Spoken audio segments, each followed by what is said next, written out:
Mulai bulan ini, kau wajib menyetor 4 juta rupiah setiap tanggal 1. Itu kalau kau masih mau numpang tidur dan menumpang hidup di rumah ini. Bu Ratna melempar buku tabungan biru itu ke lantai marmer. Buku kecil itu meluncur, berhenti tepat di ujung sepatu kerja Anindya yang baru saja pulang dari shift panjang. Ingat baik-baik, rumah ini warisan leluhur keluarga suamimu. Ini bukan penampungan untuk perempuan melarat sepertimu. Anindya menunduk.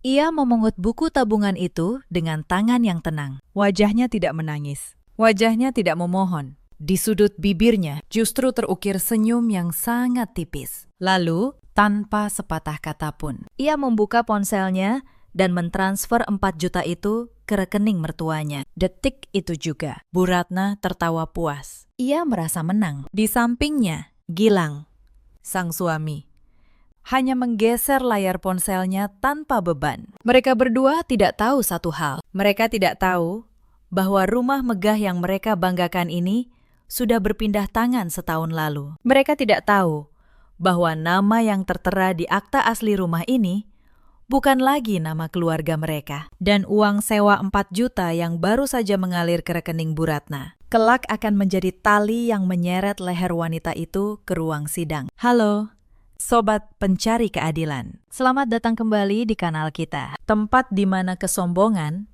selalu dibayar lunas dengan kehancuran. Hari ini, kita akan menyaksikan bagaimana seorang mertua yang menagih uang sewa kepada menantunya sendiri justru menggali kuburannya dengan tangannya sendiri. Siapkan hati kalian. Mari kita saksikan sampai tuntas. Nama saya Anindya. Usia saya 34 tahun. Saya bekerja sebagai manajer keuangan di sebuah rumah sakit swasta besar di Jakarta Selatan. Sudah 8 tahun saya menjadi istri di keluarga ini. 8 tahun yang terasa seperti 8 tahun mengabdi di rumah orang asing. Pagi itu, tubuh saya remuk. Shift saya berakhir pukul 7. Selama 12 jam, saya menutup laporan keuangan kuartal, mengejar tagihan vendor, dan menahan kepala yang berdenyut. Saya hanya ingin satu hal, sebuah kasur dan tidur yang tenang. Saya mendorong pintu utama rumah klasik bergaya lama itu. Pilar-pilar kayu jati yang mengilap, lantai marmer dingin dari luar.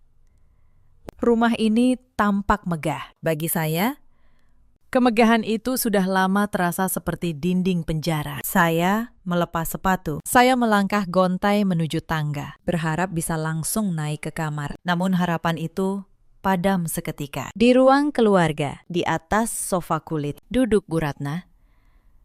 Ibu mertua saya, wajahnya segar. Daster sutranya rapi, lehernya dihiasi kalung emas tebal kebanggaannya. Di sebelahnya, Gilang asik dengan ponsel. Seolah istrinya yang baru pulang memeras keringat itu tidak ada. Duduk kau di situ, jangan langsung masuk kamar.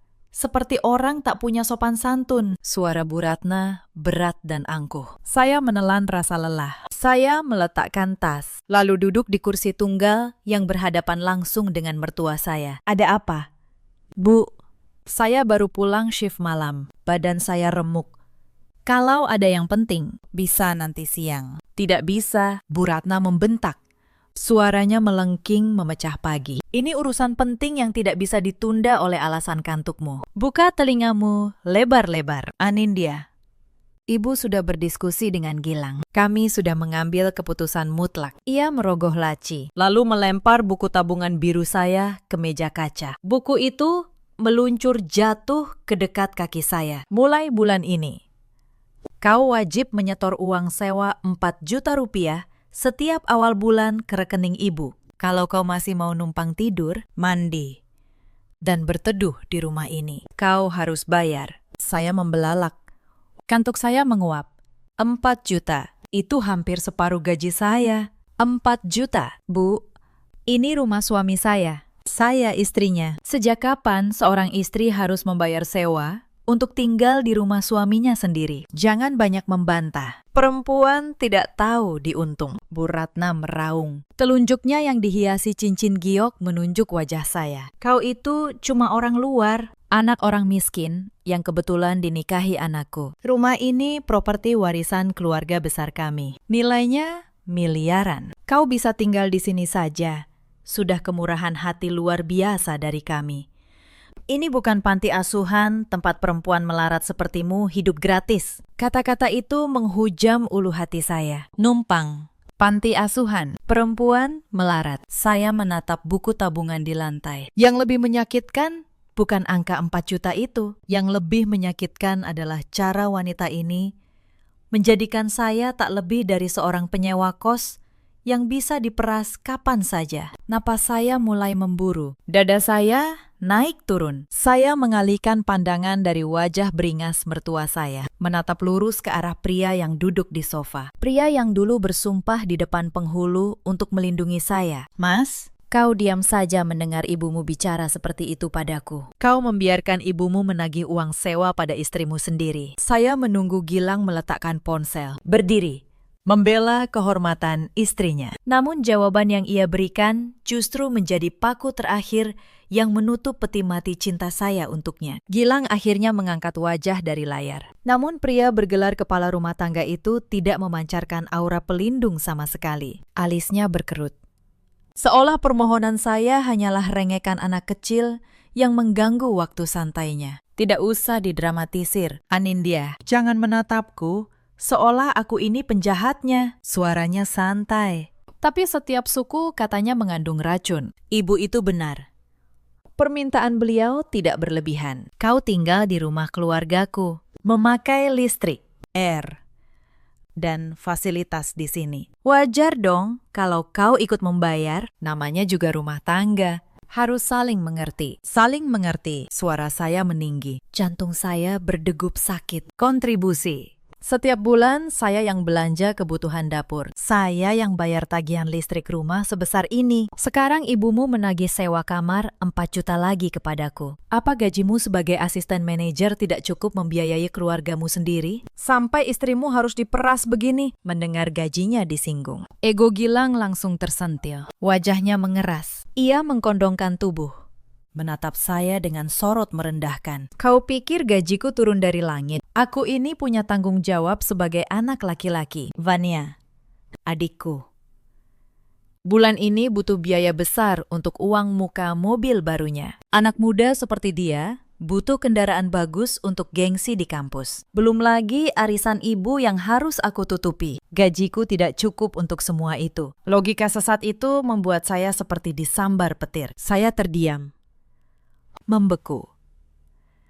Jadi, bisik saya parau. Air mata mulai menggenang di pelupuk saya. Kau membiarkan ibumu memeras uang hasil keringat shift malamku. Hanya untuk membayar cicilan mobil mewah adikmu dan arisan ibumu. Kau mengorbankan masa depan kita demi gaya hidup mereka. Jaga mulutmu. Bu Ratna ikut campur dengan senyum kemenangan. Gajimu sebagai pegawai rumah sakit itu lebih besar dari gaji Gilang. Sudah sewajarnya uangmu dipakai berbakti kepada keluarga suamimu. Toh kau numpang di rumah warisan kami, kalau tidak mau bayar, sana kemasi bajumu dan tidur di kolong jembatan. Gilang mengangguk setuju, melipat tangan di dada. Dengar itu, Anindya, gaji istri adalah milik suami dan uangku adalah milik keluarga. Jangan jadi istri yang pelit. Mulai bulan ini, potong gajimu 4 juta untuk ibu. Keputusanku sudah bulat. Pengkhianatan itu sempurna sudah. Gilang bukan sekedar pengecut. Ia adalah lintah yang dengan sadar menjadikan istrinya mesin uang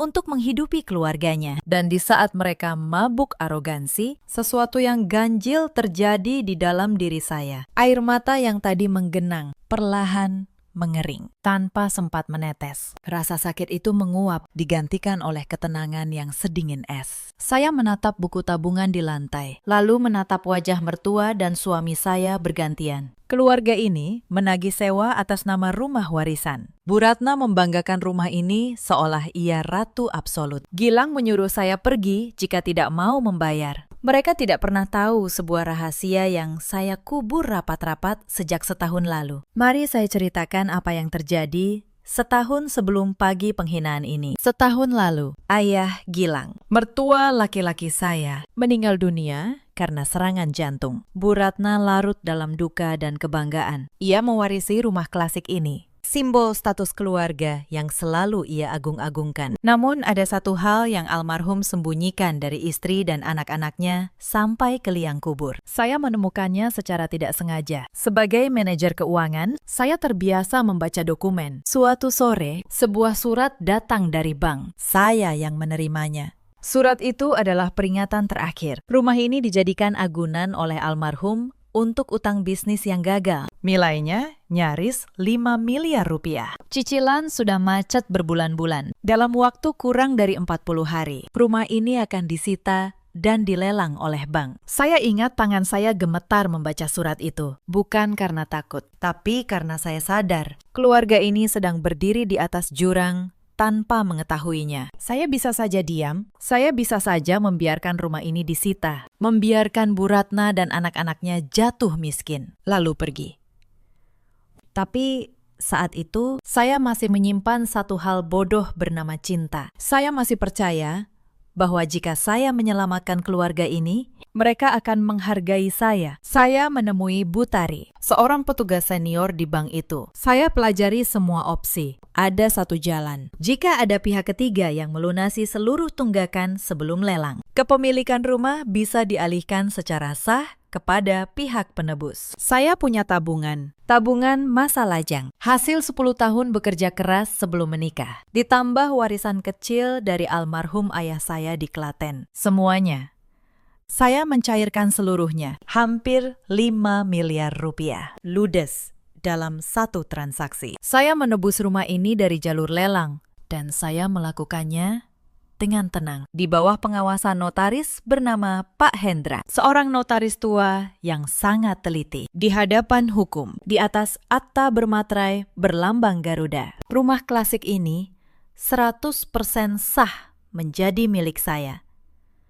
Sertifikat hak milik yang baru, dengan satu nama tercetak di atasnya, nama saya. Lalu, apa yang dilakukan Bu Ratna selama setahun ini? Ia masih mengelus-elus sertifikat lama di dalam lemarinya. Sertifikat yang sudah mati, tak lebih berharga dari selembar fotokopi usang. Ia tidak pernah tahu bahwa rumah yang ia banggakan, rumah tempat ia menagih sewa dengan sombong, sebenarnya sudah menjadi milik menantu yang ia hina. Saya merahasiakan ini bukan untuk gertakan. Saya merahasiakannya karena saya ingin melihat, saya ingin tahu, tanpa beban rumah ini di pundak mereka, akankah keluarga ini memperlakukan saya sebagai manusia? Jawabannya, saya dapatkan pagi ini dengan sebuah buku tabungan yang dilempar ke lantai. Baik, suara saya tiba-tiba terdengar, tenang, nyaris tanpa emosi. Ketenangan yang justru membuat bulu kuduk berdiri. Jika saja mereka cukup peka untuk menyadarinya. Jika itu maumu, Bu, aku akan membayar uang sewa 4 juta itu setiap bulan. Persis seperti yang kalian minta. Bu Ratna terbahak girang. Gilang tersenyum puas. Merasa otoritasnya menang. Mereka tidak tahu, saya tidak sedang menyerah. Saya sedang mulai menenun tali gantung yang sangat kuat. Saya akan membiarkan para parasit ini berpesta, menikmati uang sewa. Mengumpulkan setiap bukti pemerasan. Sampai tiba saatnya, saya menelanjangi kesombongan mereka dan menendang mereka keluar dari istana yang bukan milik mereka. Keputusan saya menyanggupi sewa itu mengubah seketika atmosfer ruangan. Tawa Bu Ratna meledak, menggema di dinding-dinding rumah klasik itu. Tawa kemenangan dari seekor parasit yang rasa baru menemukan inang abadi untuk dihisap. Nah, begitu dong. Pintar juga menantuku ini, akhirnya. Ia menatap saya dengan pandangan merendahkan, seolah saya pelayan yang baru menyatakan ketundukan. Makanya, kalau kau sadar diri bahwa kau itu miskin dan cuma numpang di rumah warisan keluarga kami, hidupmu akan tenang. Kau boleh tidur di atas sampai kapanpun, asalkan setoran 4 juta itu tidak pernah telat 1 hari. Tapi sebelum saya mulai menenun perangkap, saya ingin satu hal. Saya menatap lurus ke mata mertua saya. Aku akan transfer 4 juta itu hari ini. Bu, namun aku punya satu syarat. Bu Ratna mengernyit. Syarat? Kau ini cuma penyewa. Berani-beraninya mengajukan syarat. Syarat apa?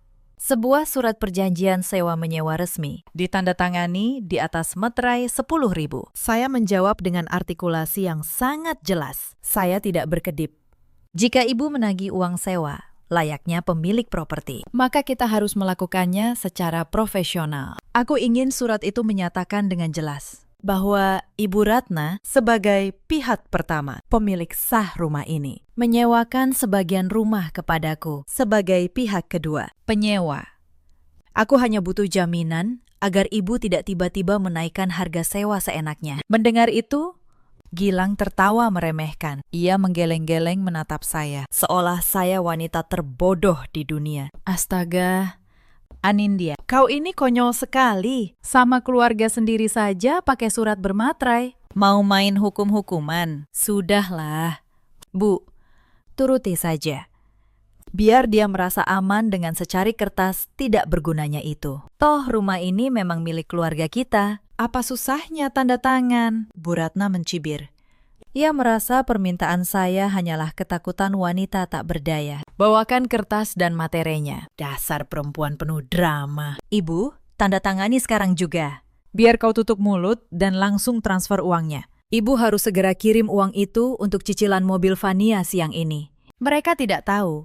Surat yang mereka anggap tidak berguna itu di tangan saya akan menjadi pisau bermata dua yang paling tajam. Karena di mata hukum, sebuah surat perjanjian sewa bermaterai adalah pengakuan tertulis. Pengakuan Bu Ratna bahwa ia menerima uang dengan dalih menyewakan properti. Dan ketika kelak terbukti, rumah itu sama sekali bukan miliknya. Surat itu berubah nama. Namanya menjadi bukti pemerasan. Saya berjalan tenang menuju tas kerja saya. Saya mengeluarkan selembar kertas, pulpen bertinta hitam, dan selembar materai 10.000 yang memang selalu saya bawa. Saya menulis draft perjanjian itu dengan tangan yang sangat stabil. Setiap kata dirancang dengan teliti. Pihak pertama, pihak kedua, objek sewa, nominal 4 juta per bulan, tanggal.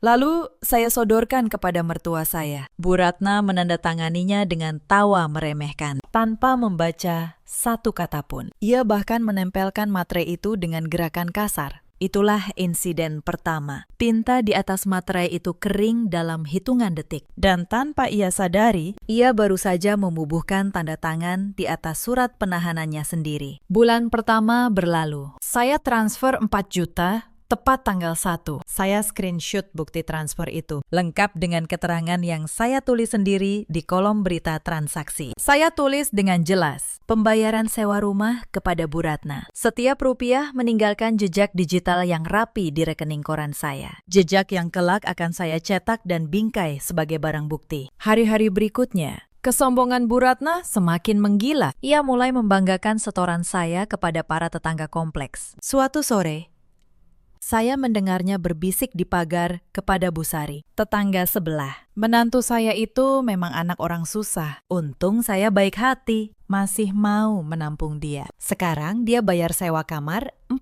juta. Loh, ya hitung-hitung indekos di rumah orang kaya. Saya berdiri di balik tirai jendela, mendengar setiap katanya. Saya tidak marah. Saya justru merekam pengakuan itu dengan ponsel di tangan saya. Suaranya jelas. Setiap penghinaan itu menambah tebal map bukti saya. Lalu, Gilang ikut bermain. Suatu malam, ia masuk kamar dengan wajah berkuasa. Ia mengulurkan tangan. Serahkan kartu ATM gajimu padaku. Mulai sekarang, biar aku yang atur. Biar lebih mudah memotong 4 juta untuk ibu setiap bulan. Suami berhak mengatur keuangan istri. Saya menatapnya datar. Lalu saya menyerahkan sebuah kartu ATM. Yang saya serahkan adalah kartu rekening lama yang isinya hampir kosong. Rekening yang sengaja saya pelihara untuk pajangan. Gaji asli dan tabungan saya sudah lama berpindah ke rekening yang tidak pernah ia ketahui. Gilang menerima kartu itu dengan senyum kemenangan. Merasa ia kini menggenggam nyawa finansial istrinya. Padahal yang ia genggam hanyalah cangkang kosong. Insiden berikutnya datang dari Fania. 2 minggu kemudian, sebuah mobil putih mengkilap parkir di halaman. Fania turun dengan kacamata mahal. memamerkannya kepada teman-temannya lewat video. Mobil itu dibeli dengan uang muka yang berasal dari setoran sewa saya. Fania bahkan dengan ringan berkata di meja makan, "Untung ada Mbak Anindya, berkat uang sewanya. Aku jadi punya mobil." Lumayan ya, punya kakak ipar yang rajin nyetor. Ia tertawa. Ibu dan kakaknya ikut tertawa. Saya hanya tersenyum tipis. Sambil mengetik diam-diam di bawah meja, saya mencatat tanggal, nominal, dan kemana uang itu mengalir. Aliran dana dari pemerasan ke pembelian aset mewah. Sebuah rangkaian yang sempurna di mata penyidik nanti. Lalu, tiba bulan ketiga. Bu Ratna yang merasa saya semakin tunduk, memutuskan menaikkan taruhannya. Anindya, mulai bulan depan, sewa naik jadi 5 juta. Harga rumah di kompleks ini naik. Wajar dong kalau sewanya ikut naik. Saya pura-pura terkejut.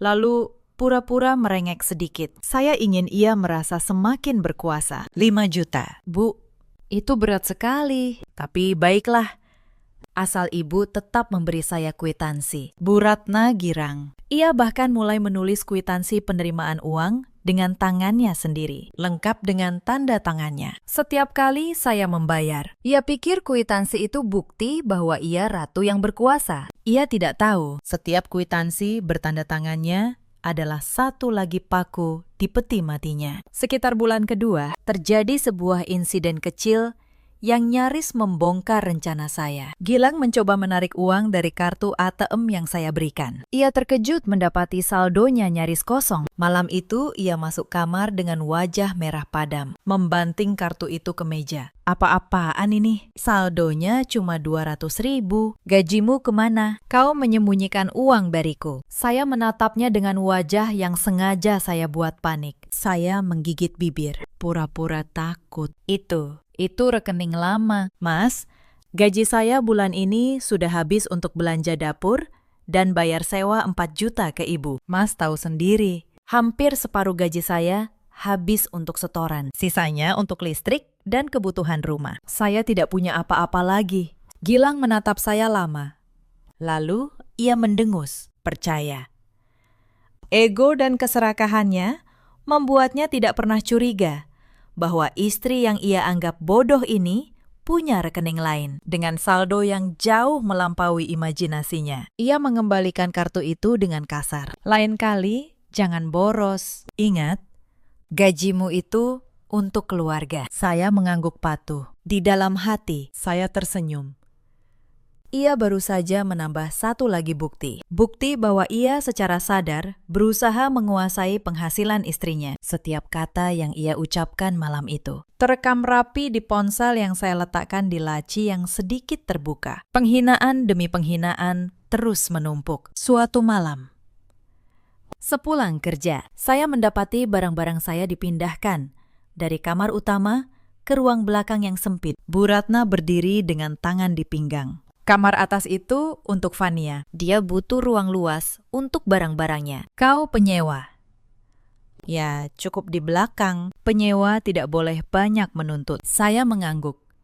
Saya memindahkan barang saya tanpa protes. Saya tidur di ruang belakang yang dingin. Tapi malam itu, saya menambahkan 1 poin lagi di daftar saya. Pengusiran sistematis. Bukti bahwa saya diperlakukan sebagai penyewa, bukan istri, bukan keluarga. Lalu datang penghinaan paling besar. Suatu pagi, Bu Ratna menagih tambahan biaya. Ia menyodorkan secari kertas berisi angka-angka. "Ini tagihan tambahan, biaya listrik, air, dan perawatan rumah, 3 juta. Kau pakai semua fasilitas ini. Jadi, kau harus bayar. Penyewa wajib menanggung biaya operasional." Total bulan itu, saya membayar 8 juta. Saya membayarnya, dan saya menyimpan kertas tagihan tulisan tangannya. Setiap angka, setiap penghinaan, setiap uang yang berpindah, saya kumpulkan dalam sebuah map coklat tebal. Map yang saya simpan di brankas kantor saya, jauh dari jangkauan mereka. Dan di puncak kesombongannya, suatu malam di meja makan, Gilang menyatakan kalimat yang menjadi penutup.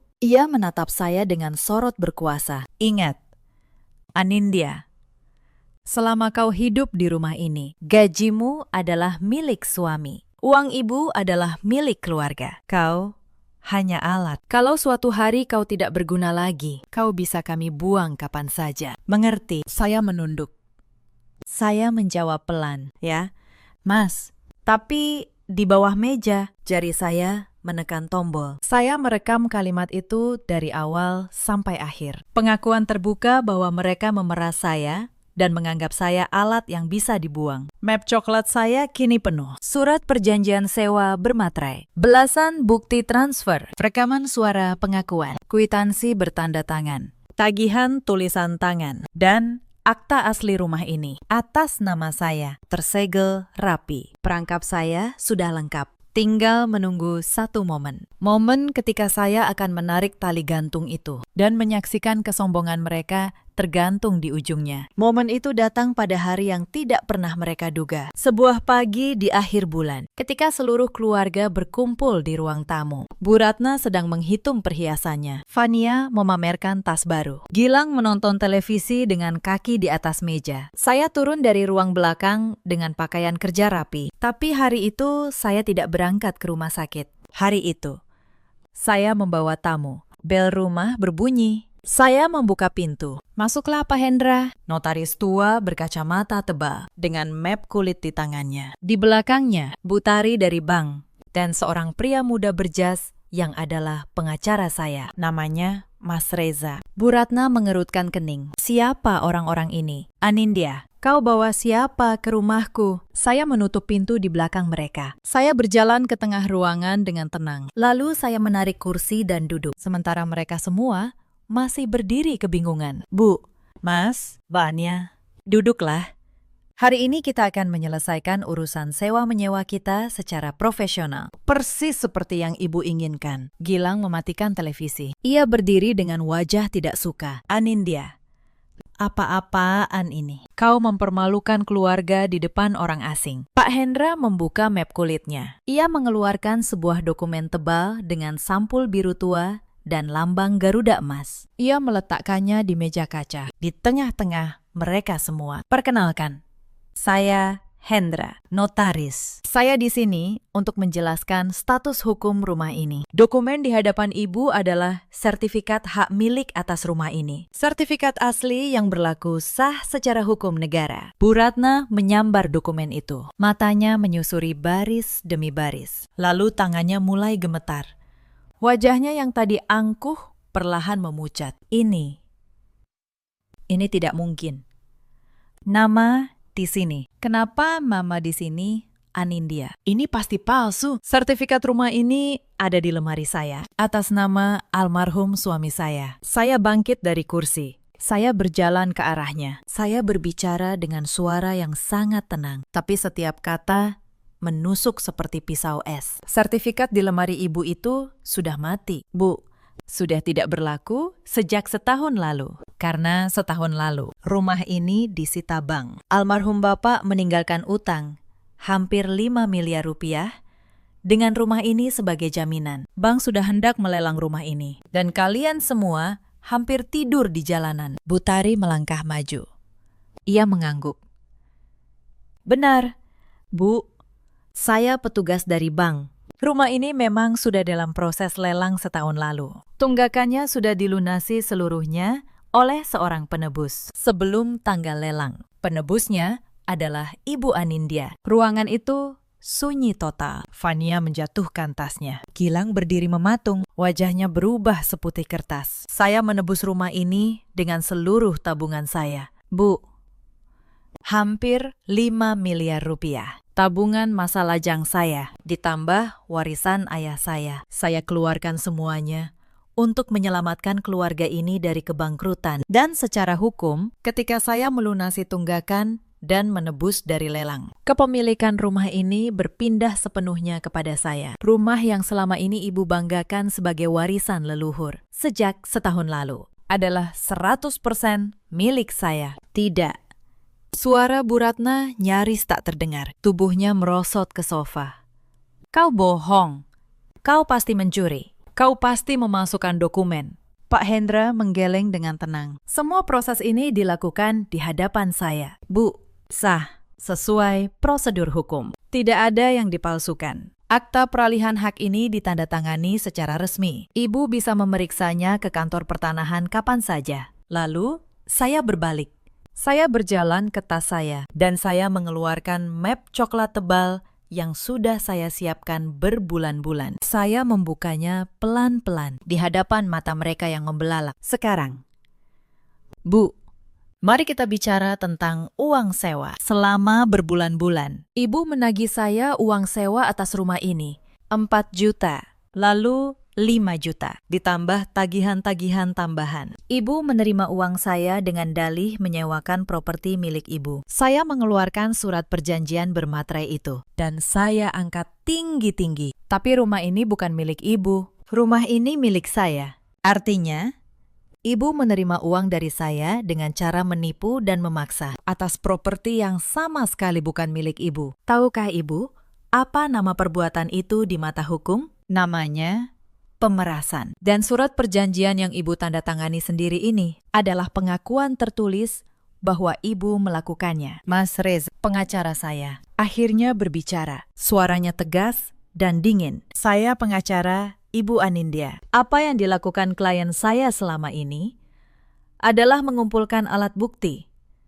Surat perjanjian sewa bermaterai, belasan bukti transfer, kwitansi bertanda tangan Ibu, rekaman pengakuan suara, dan catatan aliran dana. Semua ini lebih dari cukup untuk membuktikan tindak pidana pemerasan di pengadilan. Ancaman hukumannya, sesuai pasal yang berlaku, bisa mencapai 9 tahun penjara. 9 tahun penjara. 3 kata itu menjadi tikaman terakhir yang menembus jantung Bu Ratna. Dunia wanita itu seketika gelap. Bayangan jeruji besi, sel tahanan, dan baju narapidana berkelebat di matanya. Kesombongan yang ia bangun selama berbulan-bulan dengan uang hasil memeras menantunya kini hancur lebur. Tidak mungkin. Aku tidak mau dipenjara. Bu Ratna menjerit histeris. Ia mencengkeram dadanya. Matanya menatap surat bermaterai yang dulu ia tanda tangani dengan tawa kemenangan. Kini, surat itu telah berubah menjadi surat perintah penahanan dirinya sendiri. Fania menangis ketakutan di sudut ruangan. Impiannya menjadi mahasiswi sosialita. Mobil mewahnya. Semua terasa runtuh dalam sekejap. Mbak, tolong. Aku tidak tahu apa-apa. Mobil itu aku akan kembalikan. Tolong jangan penjarakan Ibu. Saya menatap mereka satu persatu. Wajah saya tidak memancarkan setitik pun rasa iba. Dan kini, tibalah giliran Gilang. Pria yang selama ini berdiri sebagai kepala keluarga, kini terduduk lemas. Menyadari bahwa hukum dan seluruh bukti pidana berada di tangan istrinya. Sisa ego lelakinya benar-benar mati. Ia merangkak. Pria yang dulu dengan pongah menyebut saya perempuan miskin yang numpang hidup, kini menyeret lututnya di atas lantai marmer. Air mata dan ingus bercampur di wajahnya. Ia berhenti tepat di depan ujung sepatu saya, lalu menundukkan kepala dalam-dalam. Anindya, istriku, ampuni aku. Suaranya pecah dan bergetar. Aku pria bodoh. Aku tidak tahu kalau kau yang menyelamatkan keluargaku dari kebangkrutan. Tolong, cabut ancaman hukum itu. Kasihan Ibu, dia sudah tua. Dia bisa mati di dalam sel. Aku mohon, beri aku satu kesempatan lagi. Aku akan mengusir Ibu dan Fania dari sini. Kita berdua bisa hidup bahagia di rumah ini. Kau pemiliknya. Aku akan jadi pelayanmu seumur hidup. Mendengar pengkhianatan instan dari anak kandungnya sendiri, Bu Ratna yang sedang meringis di sudut ruangan langsung menjerit murka. Anak durhaka, kau mau membuang ibumu demi perempuan ini. Kau sendiri yang bilang gajinya pantas diperas. Tapi jeritan itu terbungkam oleh batu kerasnya. Wanita tua itu hampir kehabisan napas. Saya menatap Gilang yang masih bersujud di kaki saya. Wajah saya dingin. Dengan gerakan cepat dan penuh rasa jijik, saya menarik kaki saya menjauh dari tangannya. Jangan pernah sentuh aku dengan tangan dan mulut kotormu. Gilang, suara saya menggelegar membelah ruangan. Bidadari, katamu. Saat ibumu memeras keringatku, kau menyebutku beban. Saat kau pikir aku hanya alat yang bisa dibuang, kau membuangku tanpa ragu. Dan sekarang, saat kau sadar, kau akan kembali menjadi pria miskin tak berguna. Kau merangkak mencium kakiku. Kau bukan manusia, Gilang.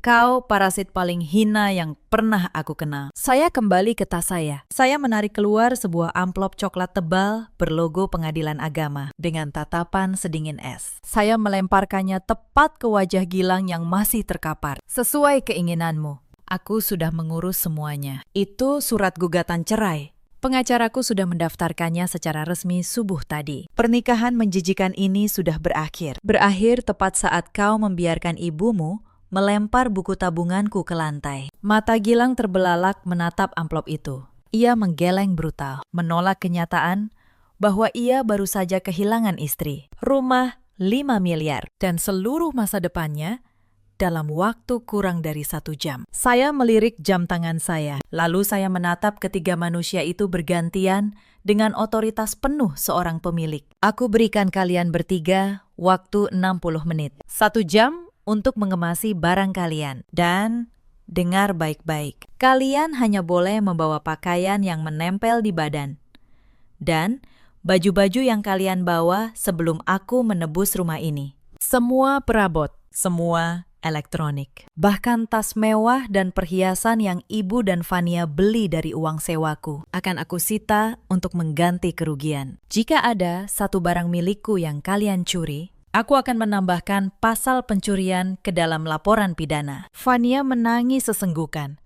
Mbak, kami mau tinggal di mana? Kami tidak punya uang sepeser pun. Di kolong jembatan. Sama persis seperti tempat yang ibumu sarankan untukku 3 bulan lalu. Saya menjawab tanpa ampun. Menelanjangi kembali kata-kata biadab mertua saya. 60 menit. Jika lewat 1 detik pun, kalian masih ada di properti saya. Saya sendiri yang akan menelpon polisi dan menyerahkan semua bukti pemerasan ke meja penyidik. Dan kalian tahu, saya tidak pernah main-main dengan ucapan saya. Ancaman penjara yang nyata itu memicu kepanikan luar biasa. Rasa takut akan jeruji besi mengalahkan rasa malu dan gengsi mereka. Dengan napas terengah, Bu Ratna, Gilang, dan Fania bangkit dari lantai. Mereka berlarian, saling bertabrakan, menaiki tangga. Ceritane, tangisan, dan suara barang dibanting terdengar dari lantai atas. Sebuah simfoni kekacauan dari komplotan parasit yang sedang diusir dari surga yang bukan milik mereka. Pak Hendra, Bu Tari, dan Mas Reza memandang saya dengan penuh hormat. Mereka pamit undur diri, meninggalkan rumah itu dengan tatapan jijik bagi ketiga benalu yang tersungkur. Saya mengantar mereka sampai pintu, dan saya berterima kasih dengan tulus. Selama 60 menit itu, saya duduk tenang di sofa kulit yang dulu menjadi singgasana kesombongan Bu Ratna. Saya menyeduh teh untuk diri saya sendiri. Untuk pertama kalinya dalam 8 tahun. Saya menikmati secangkir teh di rumah ini sebagai pemilik, bukan sebagai penyewa, bukan sebagai pelayan. Saya teringat malam-malam saya pulang shift dengan tubuh remuk, hanya untuk disuruh memijat kaki mertua. Saya teringat setiap suap nasi yang terasa pahit karena tatapan merendahkan. Saya teringat saat saya keguguran 2 tahun lalu. Dan Bu Ratna malah berkata bahwa rahim perempuan miskin memang lemah. Gilang saat itu hanya diam, selalu diam. Diamnya yang membunuh perlahan. Saya menyesap teh saya. Semua kenangan pahit itu kini terasa ringan, karena keadilan akhirnya ada di tangan saya. 1 jam kemudian, pintu utama terbuka lebar. 3 sosok yang kemarin merasa seperti penguasa dunia, kini berjalan terseok keluar dari pekarangan. Bu Ratna tidak lagi memakai perhiasan emasnya, lehernya kosong.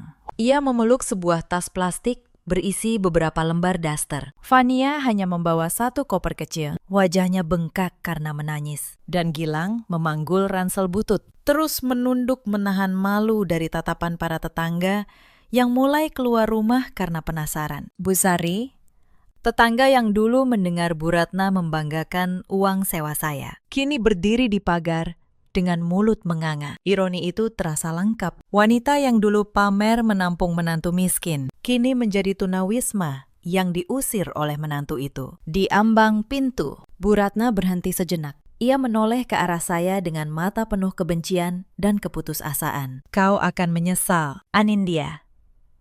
Kau membuang suamimu, kau membuang keluarga. Saya menatapnya dengan tenang. Tidak. Bu, saya tidak membuang keluarga. Saya tidak pernah punya keluarga di rumah ini. Yang saya buang hari ini hanyalah 3 benalu yang selama 8 tahun menghisap darah saya. Dan untuk pertama kalinya, saya merasa lega. Bu Ratna tidak menjawab. Ia hanya membuang muka, lalu melangkah keluar dengan tubuh bergetar. Gilang sempat menoleh. Mulutnya terbuka, seolah ingin mengucapkan sesuatu. Tapi saya sudah memalingkan wajah. Tidak ada lagi yang perlu dikatakan kepada pria yang sudah mati di mata saya. Begitu langkah kaki terakhir mereka melewati pagar besi. Saya mendorong pintu kayu jati yang kokoh itu. Saya menguncinya dari dalam dengan bunyi klik yang sangat mantap. Bunyi itu terasa seperti penutup sebuah bab panjang yang menyiksa. Saya berdiri sendirian di tengah rumah yang kini sepenuhnya milik saya. Angin pagi berembus dari jendela yang saya buka lebar-lebar, menyapu bersih aroma kebusukan yang selama ini memenuhi rumah ini. Untuk pertama kalinya, rumah ini terasa seperti rumah, bukan penjara. Hari-hari setelah itu berjalan dengan damai. Saya tidak mencabut laporan pemerasan. Tapi saya juga tidak memenjarakan Bu Ratna. Saya membuat kesepakatan melalui pengacara. Mereka harus menandatangani surat pernyataan mengembalikan seluruh uang yang pernah mereka peras dari saya dan tidak pernah lagi mengganggu hidup saya. Sebagai gantinya, saya menahan laporan pidana itu, menggantungnya di atas kepala mereka seumur hidup. Sebuah pedang yang akan jatuh kapanpun, mereka berani muncul kembali. Gilang. Saya dengar.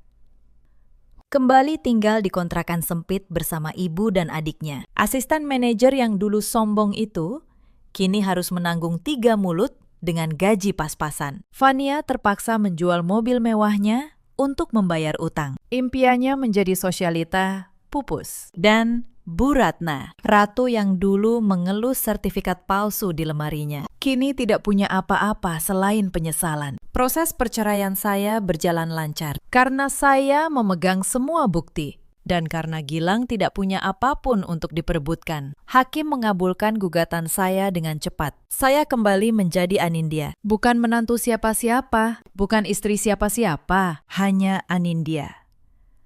Seorang wanita merdeka dengan rumah sendiri dan harga diri yang utuh. Beberapa bulan setelah semuanya selesai, ada satu kejadian yang ingin saya ceritakan kepada kalian. Karena dari situlah saya benar-benar memahami betapa busuknya keluarga yang dulu saya panggil keluarga. Suatu sore, Bu Ratna datang lagi ke rumah saya sendirian.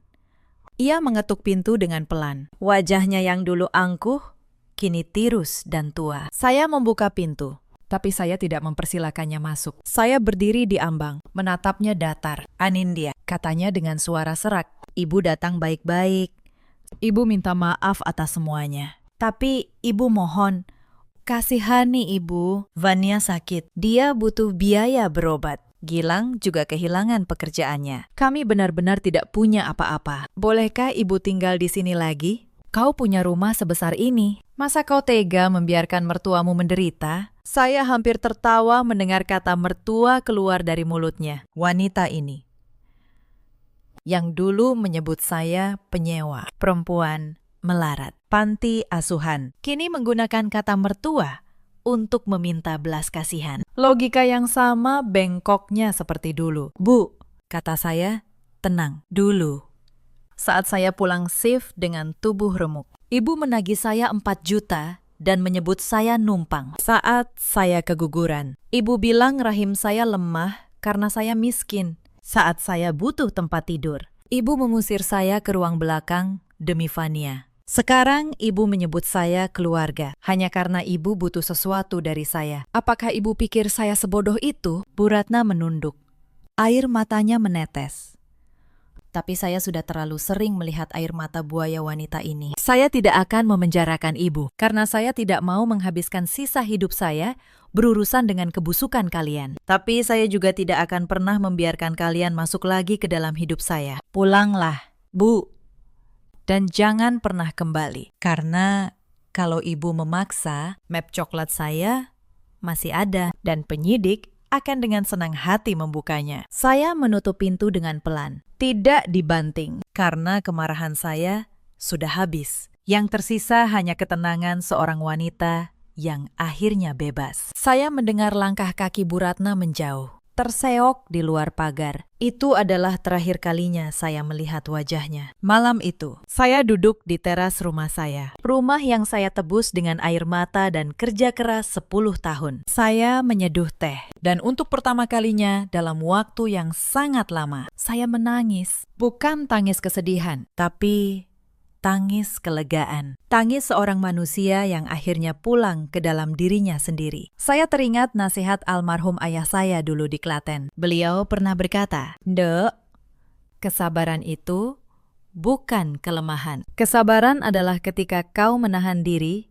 bukan karena kau tidak bisa melawan, tapi karena kau sedang menunggu waktu yang tepat untuk melawan dengan cara yang benar." Saya menjalani 8 tahun penghinaan dengan kesabaran itu. Dan ketika waktunya tiba, saya melawan. Bukan dengan teriakan atau air mata, tapi dengan hukum, dengan bukti, dan dengan kepala tegak. Setahun setelah perceraian itu, hidup saya berubah total. Saya naik jabatan di rumah sakit menjadi kepala bagian keuangan. Saya merenovasi rumah ini, mengganti sofa kulit lama yang penuh kenangan buruk dengan perabot baru yang hangat. Saya menanam bunga di halaman yang dulu hanya berisi pilar-pilar dingin. Rumah yang dulu terasa seperti penjara, kini benar-benar menjadi rumah. Saya juga belajar bahwa keadilan sejati bukanlah balas dendam yang membabi buta. Saya bisa saja memenjarakan Bu Ratna, menghancurkan hidup Gilang sampai ke akar. Tapi saya memilih untuk membiarkan mereka hidup dengan penyesalan mereka sendiri. Karena terkadang hidup dalam kemiskinan dan rasa malu yang mereka ciptakan sendiri jauh lebih menyakitkan daripada jeruji besi. Cerita ini mengajarkan kita banyak hal. Jangan pernah menilai seseorang dari kondisi ekonominya. Dan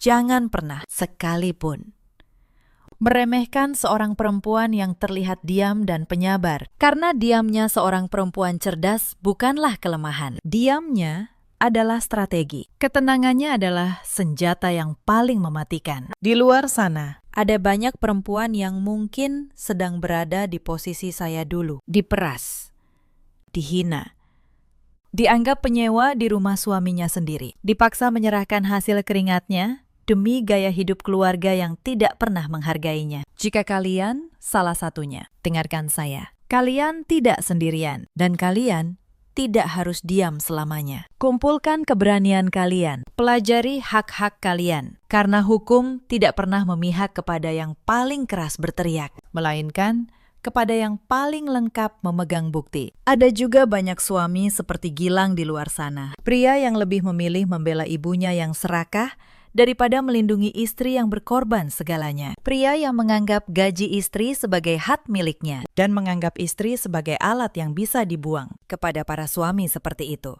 ingatlah, wanita yang paling sabar adalah wanita yang paling berbahaya ketika kesabarannya habis. Dan ketika ia pergi, ia tidak akan pernah kembali. Ada pula para ibu mertua seperti Bu Ratna, wanita yang membanggakan harta yang bukan hasil keringatnya sendiri, yang menindas menantu demi kesombongan semu. Kepada mereka, hukum karma selalu punya cara yang elegan untuk menagih. Dan seringkali, tali yang menjerat leher mereka adalah tali yang mereka pintal sendiri dengan tangan mereka sendiri. Hari ini, saya, Anindya, berdiri sebagai pemilik tunggal rumah ini. Bukan menantu siapa-siapa, bukan istri siapa-siapa, hanya seorang wanita merdeka yang akhirnya menemukan kedamaian. Bu Ratna kini hidup dalam penyesalan di kontrakan sempit. Gilang menanggung beban keluarganya sendirian, dengan masa depan yang ia hancurkan dengan tangannya sendiri. Dan Fania belajar dengan cara yang keras, bahwa gengsi yang dibangun dari uang hasil memeras orang lain tidak akan pernah bertahan lama dalam hidup. Kita selalu punya pilihan. Kita bisa memilih menjadi seperti Bu Ratna yang serakah, atau menjadi seperti Anindya yang sabar dan cerdas. Roda kehidupan selalu berputar. Hari ini, kita mungkin di bawah, tapi jangan pernah biarkan siapapun meyakinkan kalian bahwa kalian akan selamanya di sana. Jika kalian merasa kisah ini menyentuh hati kalian, atau jika kalian pernah merasakan penghinaan serupa, ceritakanlah pengalaman kalian di kolom komentar. Mungkin cerita kalian akan menjadi kekuatan bagi perempuan lain yang sedang berjuang dalam diam. Jangan lupa tekan tombol suka. Bagikan video ini kepada orang-orang yang kalian sayangi. Dan aktifkan lonceng notifikasi agar tidak ketinggalan kisah-kisah pembalasan yang elegan berikutnya. Terima kasih sudah menemani saya sampai akhir. Sampai jumpa di cerita selanjutnya. Headers, jangan tempel ke engine. TTS Voice, một giọng nữ Indonesia trưởng thành, tenang dan tegas. Saran, engine. Speed equals 1. Zero pitch equals 0. Language equals Indonesian. Jika engine mendukung global emotion, B1 to B3 kamsedi. B4 tense, naik. B5 tegas marah, terkendali. B6 hangat, set manual. Body, bebas, tag. Paste below. Satu malam sebelum akad, saya berdiri di depan sebuah pintu apartemen. Jari saya melayang di udara, 1 sentimeter dari tombol bel. Saya tidak menekannya, karena dari balik pintu itu, saya mendengar calon ibu mertua saya tertawa. Tawa puas. Tawa orang yang merasa baru saja memenangkan sesuatu. Besok dia resmi jadi milik kita, kata beliau. Apartemennya, tabungan ibunya, semua tinggal dipindahkan. Saya berdiri membatu. Gaun pengantin saya masih tergantung rapi di kamar kos dan di tangan saya. Ponsel sudah merekam selama 3 menit 40 detik. Halo, sahabat kisah. Selamat datang kembali di kanal ini. Tempat kita berbagi cerita nyata tentang rumah tangga, pengkhianatan, dan harga diri seorang perempuan. Kalau cerita hari ini menyentuh hati Anda, jangan lupa tekan tombol berlangganan. Mari kita mulai. Nama saya Anindya. Orang memanggil saya Nina. Usia saya 31 tahun. Saya bekerja sebagai akuntan senior di sebuah kantor audit di kawasan Sudirman. Sudah 8 tahun saya menekuni pekerjaan ini. Pekerjaan saya sederhana. Setiap hari saya membaca angka. Dan saya terbiasa membaca angka yang berbohong. Saya tinggal sendiri di sebuah rumah kecil di Bintaro. Rumah itu peninggalan ibu saya. Ibu meninggal 3 tahun lalu karena sakit yang datang terlalu cepat. Sebelum pergi, beliau menitipkan satu hal kepada saya. Bukan uang, bukan perhiasan. Hanya sebuah pesan. Nak, jangan pernah mengecilkan dirimu hanya supaya muat di hidup orang lain. Saat itu, saya belum benar-benar paham. Saya baru paham malam ini, 5 tahun lalu. Saya bertemu Rangga di sebuah acara perusahaan. Saya baru saja dipromosikan. Dia lead engineer yang baru pindah dari kantor cabang. Malam itu, saya memenangkan undian, sebuah jam tangan. Rangga yang membawakan kotaknya untuk saya. Dia tersenyum. Selamat. Ya, senyum itu seperti angin sore. Sejuk. Membuat orang lengah tanpa sempat waspada. Kami berpacaran 5 tahun. 5 tahun yang saya kira adalah 5 tahun paling jujur dalam hidup saya. Rangga selalu lembut, tidak pernah meninggikan suara, selalu mengantar saya pulang, selalu ingat tanggal-tanggal kecil. Saya pikir saya beruntung. Pertama kali bertemu ibunya, Bu Hartini menggenggam tangan saya erat. Suaranya manis seperti madu. Tante suka sekali sama anak ini. Rajin, tidak banyak gaya, dan mandiri. Anak perempuan zaman sekarang jarang yang begini. Saya terharu. Saya pikir saya menemukan keluarga mertua yang baik. Saya pikir saya beruntung 2 kali. Adik Rangga, Vina, masih kuliah waktu itu. Dia memanggil saya Mbak dengan riang. Bercerita tentang cita-citanya. Tentang ingin menjadi perempuan mandiri seperti saya. Saya bahkan membelikannya buku. Sesekali membayari kursusnya. Saya menganggap dia adik sendiri, 5 tahun. Makan malam keluarga setiap akhir pekan. Genggaman tangan yang hangat. Panggilan anak sendiri yang terdengar tulus. Ternyata semuanya panggung. Dan saya, tokoh utama yang paling tidak tahu apa-apa. Mari saya ceritakan dari awal malam itu. Sore tadi saya berkunjung ke apartemen keluarga Rangga di kawasan Kelapa Gading. Besok adalah hari akad. Saya datang untuk pamit. mengembalikan beberapa peralatan, dan membicarakan teknis acara terakhir. Suasananya hangat. Bu Hartini memasak rendang. Vina sibuk dengan dekorasi. Rangga merangkul saya, berbisik bahwa besok adalah hari paling membahagiakan. Saya pulang dengan hati ringan. Mobil saya sudah hampir setengah jalan menuju Bintaro ketika saya tersadar. Kardigan saya tertinggal. Bukan kardigan biasa, itu rajutan warna krem dengan kerafi di tepi kerahnya. Ibu saya dulu menyulam 2 kuntung bunga kecil dengan tangannya sendiri. Jahitan demi jahitan. Seolah beliau menjahit seluruh hidupnya di sana. Kardigan itu pesan terakhir ibu. Sesuatu yang tidak bisa saya tinggalkan di rumah orang lain. Meskipun besok, rumah itu akan menjadi keluarga saya. Saya memutar setir. Saya kembali ke Kelapa Gading. Lampu koridor berwarna kuning pucat. Sepatu saya mengetuk lantai dengan suara kering. Di depan pintu, saya menarik napas. Saya hanya perlu menekan bel, tersenyum, mengambil kardigan, lalu pulang. Sederhana. Saya mengangkat tangan, jari saya melayang di depan tombol bel, dan saat itulah suara itu terdengar. Suara Bu Hartini, keras, seolah sedang menelepon seseorang tanpa peduli ada orang di luar. Si Nina itu baru saja pulang. Aduh, Tante sampai capek sendiri lihat caranya tersenyum. Palsu semua. Saya terpaku. Jari saya membeku di udara. Suara lain menyahut. Wina. Nadanya mengejek. Ibu jago banget akting. Tadi aku hampir ketawa di depannya. Di dalam, Bu Hartini tertawa terbahak-bahak. Tawa orang yang baru memenangkan permainan kartu. Ya harus akting dong.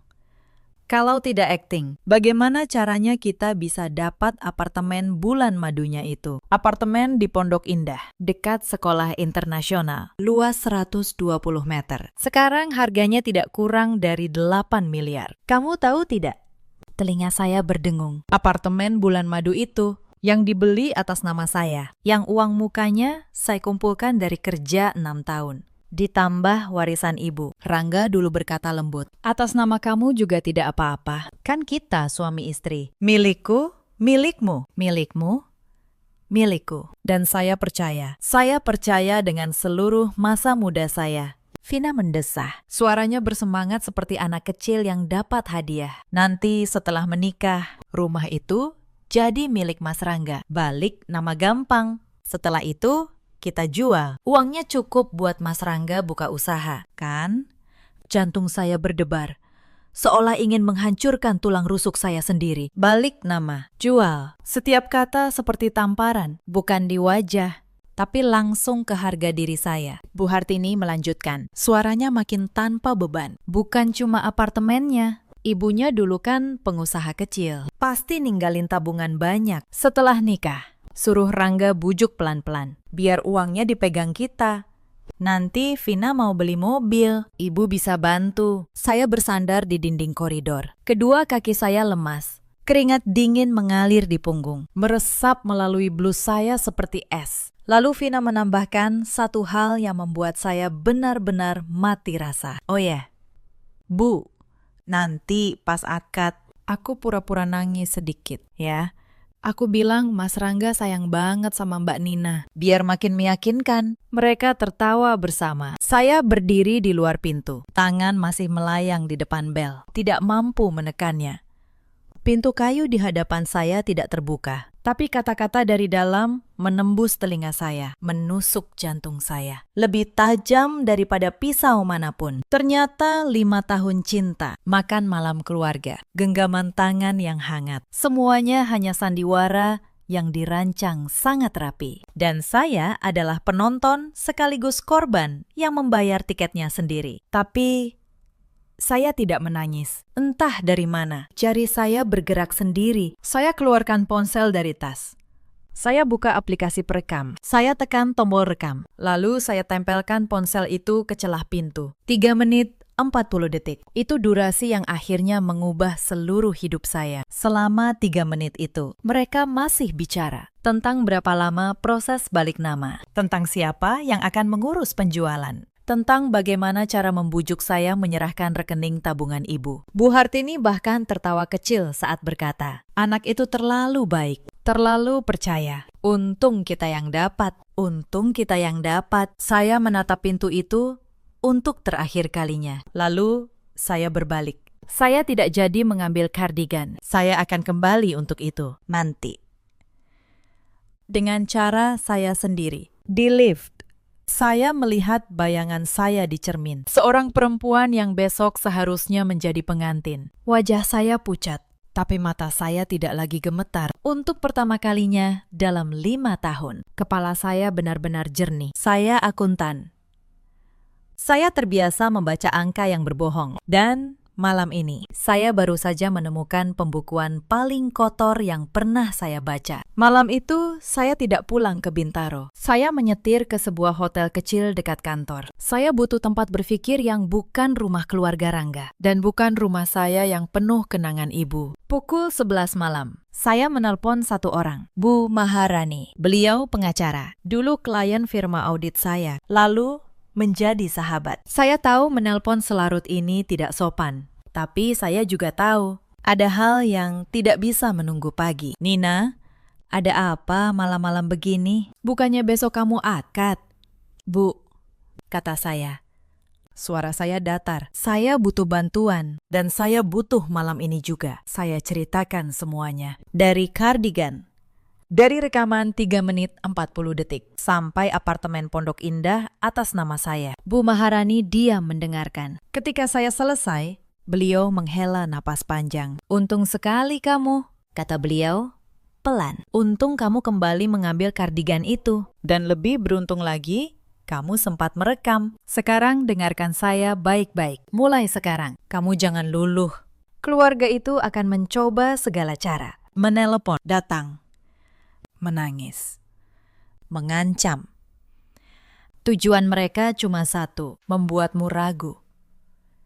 Jangan beri mereka satu pun dokumen asli. Dan kalau bicara, bicaralah hanya di depan saya. Kata-kata itu bukan menghibur, tapi seperti pelampung yang dilemparkan tepat waktu. Saya tutup telepon.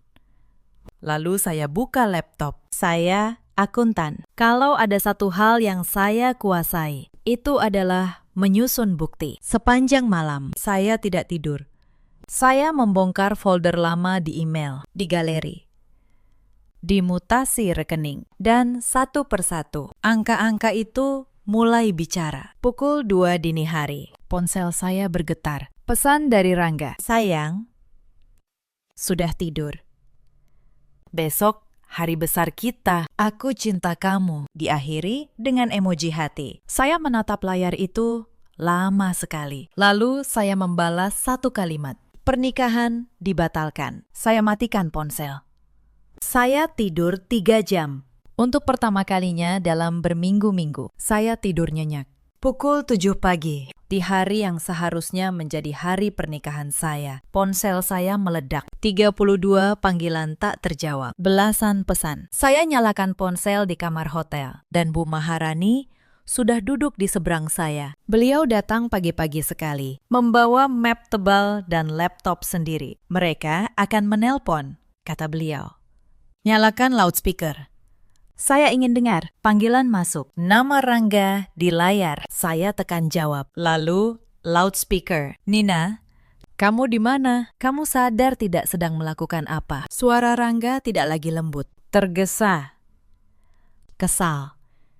Saya di tempat yang aman, kata saya. Tenang. Saya sudah kirim pesan. Pernikahan dibatalkan. Kenapa? Katakan alasannya. Kamu tidak bisa membatalkan tanpa bicara baik-baik. Ini tidak masuk akal. Saya tertawa kecil. Tidak masuk akal. Kamu benar-benar ingin tahu alasannya? Iya. Aku mau dengar. Saya tidak langsung menjawab. Saya ambil ponsel kedua. Saya putar rekaman itu. Suara Bu Hartini. Suara Vina. Setiap kata terdengar jelas di kamar itu. Ya, harus acting dong. Setelah itu, kita jual. Aku pura-pura nangis sedikit. Ya, di seberang sana, hening. Hanya terdengar napas Rangga yang memburu. Ketika rekaman berakhir, barulah saya bicara. Masih mau dengar alasannya lagi? Hening panjang. Lalu, suara Rangga. Tidak lagi seyakin tadi. Nina, Soal itu biar aku jelaskan. Ibu cuma bicara begitu saja. Itu bukan. Oh ya, potong saya. Lalu bagaimana soal apartemen Pondok Indah? Soal rencana menjual rumah saya? Soal membujuk saya menyerahkan tabungan ibu? Itu juga cuma bicara saja. Rangga mulai kehilangan kesabaran. Jangan berlebihan, Nina. Semua sudah disiapkan. Tamu. Gedung. Keluarga. Kalau kamu batalkan, kamu mempermalukan dua keluarga. Saya tersenyum getir, meski dia tidak bisa melihatnya. Apa kamu pernah berpikir kalau saya melanjutkan? Saya akan kehilangan seluruh hidup saya. Rangga terdiam. Lalu, suara lain masuk. Bu Hartini.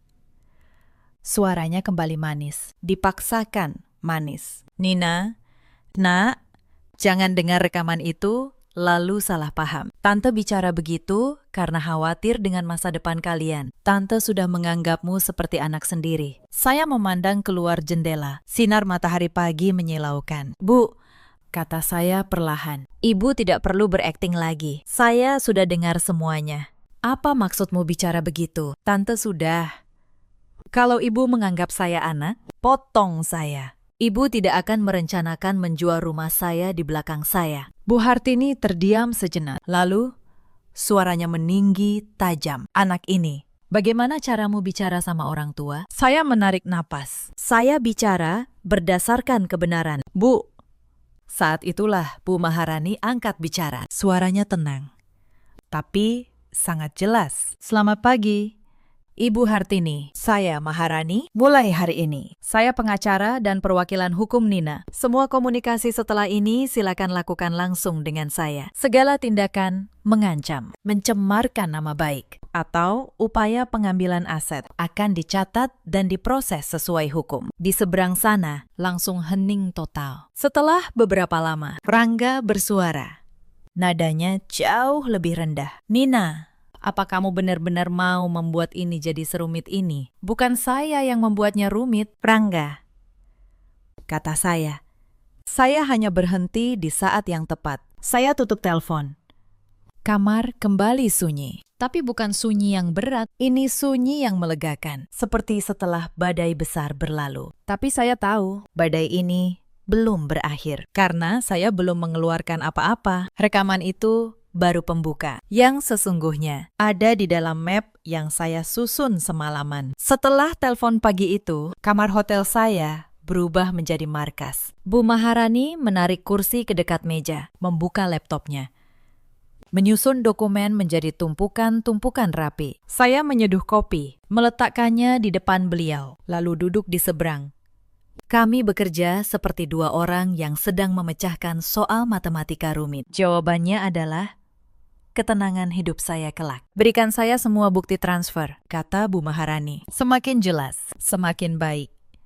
Saya membuka map yang saya siapkan semalam. Di dalam riwayat 5 tahun yang dulu saya kira adalah cinta. 14 kali transfer, kata saya. Masing-masing dengan alasan berbeda. Bu Maharani membacanya perlahan, seperti membaca sebuah dakwaan. Transfer pertama, 2 tahun lalu. Bu Hartini menelpon menangis. Katanya, butuh biaya operasi mendadak. 17 juta. Saya kirim dalam 10 menit. Operasinya, belakangan saya tahu, tidak pernah ada. Transfer kedua sampai kelima. Vina, uang kuliah, uang kos, uang kursus, uang darurat. Total 40 juta setiap kali. Saya bilang dalam hati, namanya juga adik. Transfer ke-6 sampai ke-10. Renovasi rumah keluarga di kampung. Pinjam dulu. Nanti Rangga ganti setelah nikah. 90 juta. Tidak pernah diganti. Transfer ke-11 sampai ke-14. Investasi sementara. Memutar uang sebentar. Modal usaha Rangga yang gagal. 86 juta. Bu Maharani mengetuk meja dengan pulpennya. Totalnya 233 juta rupiah, kata saya. Saya simpan semua buktinya. Bukti transfer, tangkapan layar percakapan. Semua tanggalnya cocok. Itu bukan keberuntungan, Nina, kata Bu Maharani. Itu hasil dari caramu mengatur segalanya. Seorang akuntan tidak pernah membuat kwitansi. Saya tersenyum tipis, tapi saya belum selesai. Karena ada satu lembar lagi di dasar map itu. Lembar yang membuat saya tidak tidur semalaman bukan karena sedih, tapi karena marah. Bu, kata saya, ada satu hal lagi. Yang ini bukan soal saya memberi mereka uang. Yang ini soal mereka memakai nama saya. Saya keluarkan satu dokumen. Akta perjanjian kredit dari sebuah bank. 8 bulan lalu. Bu Hartini datang ke rumah saya dengan wajah panik. Katanya keluarga butuh dana cepat untuk modal usaha besar yang pasti untung. 400 juta. Tapi pengajuan mereka ditolak bank karena nama Bu Hartini dan Rangga punya riwayat kredit macet. Lalu Rangga datang, memeluk saya. Berkata dengan lembut yang dulu selalu meluluhkan saya. Sayang, kamu kan akuntan, namamu bersih di bank. Pinjam namamu saja, ya. Cuma formalitas. Nanti cicilannya kami yang bayar. Kamu tidak akan keluar uang sepeser pun. Saya, yang waktu itu masih percaya, menandatangani. Dana cair 400 juta atas nama saya. Jaminannya sebagian adalah sertifikat rumah ibu di Bintaro yang saya ikutkan karena Rangga bersikeras biar disetujui cepat. Selama 8 bulan, mereka memang membayar cicilan tepat waktu. Saya pikir semua aman. Saya tidak tahu.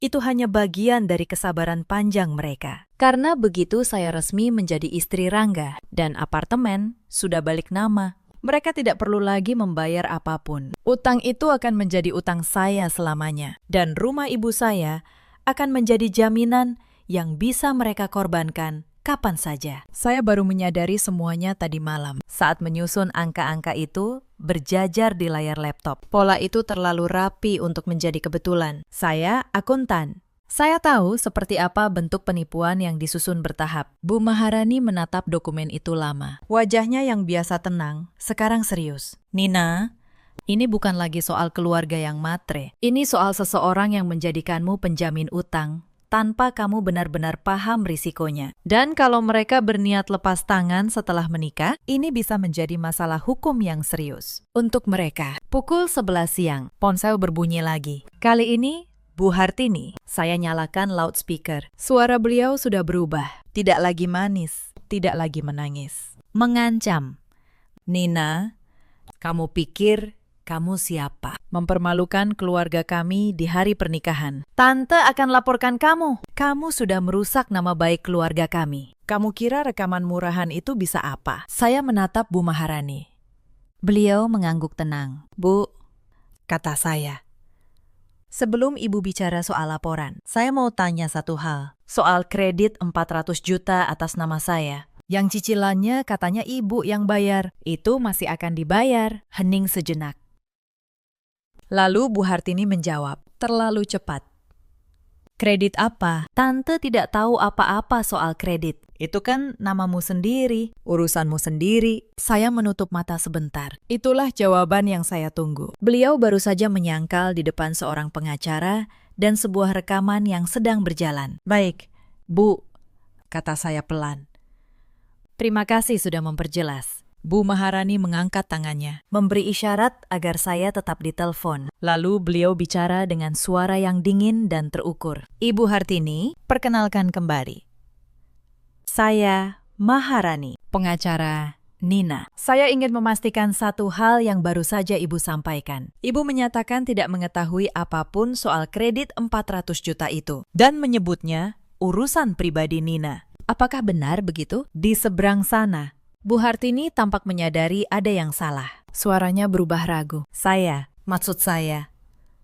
Itu kan memang atas nama dia. Baik, kata Bu Maharani. Saya catat.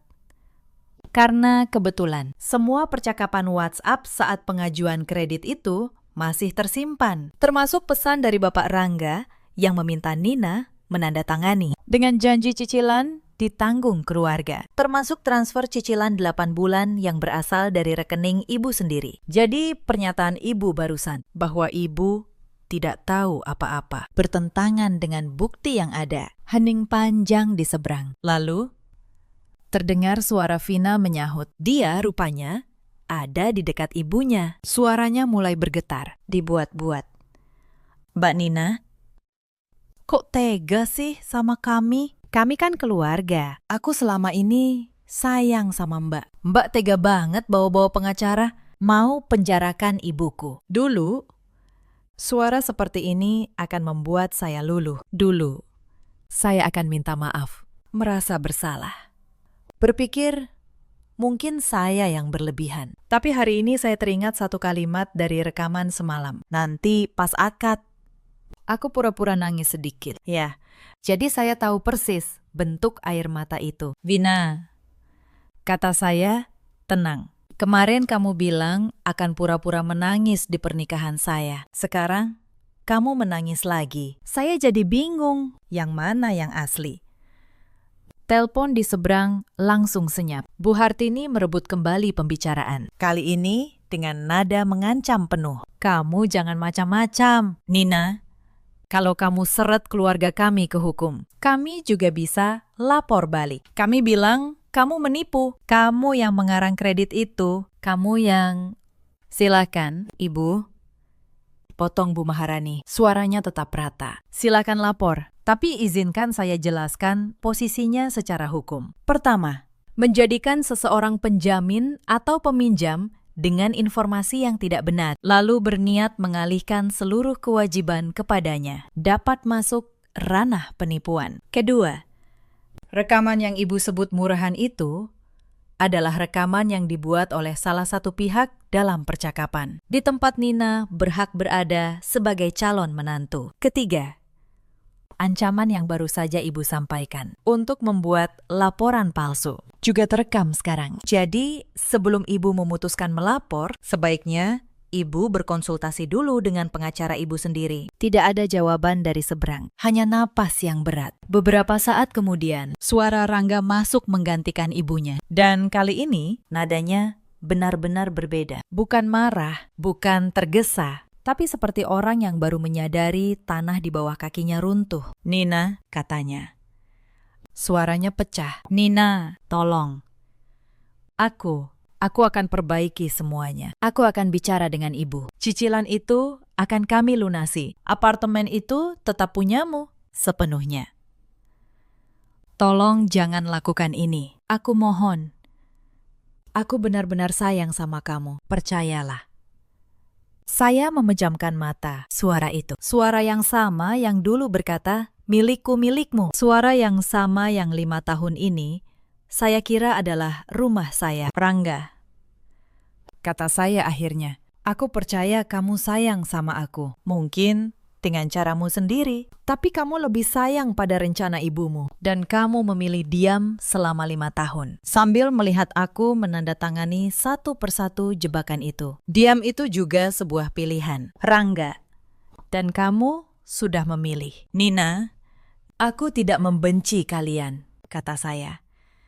Dan saya sadar, itu benar. Aku hanya berhenti. Tepat sebelum aku kehilangan segalanya. Lalu saya menatap Bu Maharani. Dan saya ucapkan permintaan terakhir saya pagi itu. Bu, saya minta tolong satu hal lagi. Uang 233 juta yang keluarga Rangga pinjam dari saya selama 5 tahun ini. Saya mau menagihnya kembali. Dan kredit 400 juta itu. Saya mau seluruh kewajiban dan jaminannya dipindahkan ke pihak yang sebenarnya memakai uang itu. Sertifikat rumah ibu saya harus bersih kembali. Bu Maharani mengangguk. Siapkan saja semua bukti transfer dan dokumennya. Sisanya biar saya yang urus. Saya berdiri, melangkah ke meja. Membuka map. Bukti transfer berjajar satu persatu di depan mata saya. Setiap angka seperti pengingat. Untung saya simpan semuanya. Gumam saya. Di luar sana, Jakarta sudah memasuki pagi yang sibuk. Orang-orang masih pergi ke pesta pernikahan. Masih mengucapkan selamat. Masih percaya pada foto-foto yang indah. Sementara saya di kamar kecil ini. Selangkah demi selangkah. Membongkar jebakan yang sudah dipasang selama 5 tahun. Tapi sebelum saya sempat menyusun langkah berikutnya, mereka melakukan satu hal lagi yang justru mempercepat kehancuran mereka sendiri. Siang itu, Bu Maharani menelepon saya dengan nada serius. Nina, kamu kerja di kantor audit di Sudirman, kan? Tadi ada perempuan menelpon ke resepsionis kantormu, mengaku saudaramu. Dia bertanya soal jadwalmu, soal rekening gajimu, dan soal apakah kamu punya pinjaman lain. Resepsionisnya curiga, tidak memberi informasi apapun, lalu lapor ke HRD. Saya menutup mata sebentar. Saya tahu siapa perempuan itu. Vina. Mereka mencoba mencari celah. Lanjut Bu Maharani. Mereka ingin tahu, apakah ada utang lain yang bisa mereka pakai untuk menekanmu? Atau apakah mereka bisa menghubungi atasanmu untuk merusak reputasimu? Ini bagus. Nina, bagus untuk kita. Karena tindakan ini juga bisa kita catat sebagai upaya intimidasi. Saya menelepon Pak Dirga, sahabat saya di tim audit. Saya ceritakan secukupnya. Tanpa drama. Pak Dirga, yang sudah lama saya percaya, hanya berkata satu hal. Nina, di kantor ini, kamu dinilai dari kerjamu, bukan dari gosip. Siapapun yang menelpon tidak akan mengubah satu angka pun di laporan kinerjamu. Tenang saja. Hari itu saya sadar satu hal. 5 tahun ini, saya selalu takut kehilangan keluarga Rangga. Saya takut dianggap menantu yang buruk. Takut merusak keharmonisan. Padahal, selama ini yang menjaga saya bukanlah mereka, tapi pekerjaan saya, sahabat-sahabat saya, dan kebiasaan saya menyimpan setiap bukti. Hal-hal yang saya bangun sendiri, dengan tangan saya sendiri. Malam itu, ketika Vina mencoba mengirim pesan panjang penuh tuduhan ke ponsel saya tidak membalas. Saya hanya menangkap layarnya, lalu meneruskannya ke Bu Maharani. Map itu menjadi semakin tebal, dan setiap kali mereka menyerang, mereka sebenarnya hanya menambah amunisi di tangan saya. Hari yang seharusnya menjadi hari pernikahan saya tetap berjalan, tapi dengan cerita yang sama sekali berbeda. Pukul 1 siang, undangan sudah datang ke gedung. Dekorasi sudah terpasang. Pelaminan dengan rangkaian bunga putih sudah berdiri megah. Hanya saja, mempelai wanitanya tidak ada. Dan kabar bahwa pernikahan dibatalkan menyebar dari satu meja ke meja lain seperti api. Saya tahu semua itu, karena keluarga besar Rangga memutuskan datang ke gedung untuk menyelamatkan muka. Mereka memberitahu para tamu bahwa sayalah yang melarikan diri. Bahwa saya perempuan tidak tahu malu yang membatalkan di menit terakhir. Bahwa saya sakit jiwa. Bu Maharani yang memberitahu saya. Mereka sedang menggiring opini. Nina, kalau kamu diam, kamu yang akan jadi penjahat di cerita ini. Pertanyaannya, apa kamu mau datang? Saya berpikir sejenak. Lalu saya menjawab, saya datang. Saya tidak datang dengan gaun pengantin. Saya datang dengan blus kerja yang rapi dan di luarnya saya kenakan kardigan krem rajutan ibu. Kardigan yang semalam membuat saya memutar mobil.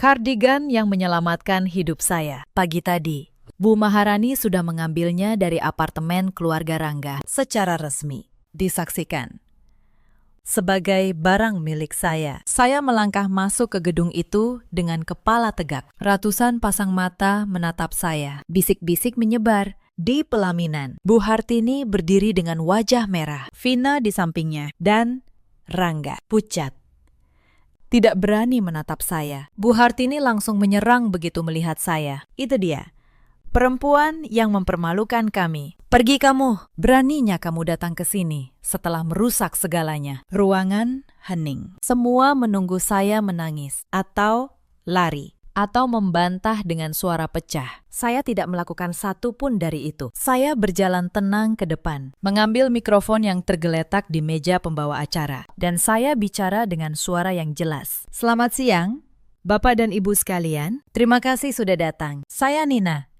perempuan yang katanya melarikan diri dari pernikahan ini. Saya berhenti sejenak. Lalu saya melanjutkan. Sebelum kalian percaya pada cerita yang sudah disebar, izinkan saya memutar satu rekaman. Rekaman ini dibuat semalam di depan pintu apartemen keluarga calon suami saya. Saat saya kembali untuk mengambil kardigan peninggalan ibu saya, Bu Hartini berteriak, "Jangan dengarkan dia.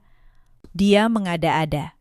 Tapi saya sudah menekan tombol dan rekaman itu mengalir keluar dari pengeras suara gedung, mengisi seluruh ruangan yang sebelumnya disiapkan untuk pesta saya. Suara Bu Hartini, ya harus acting dong.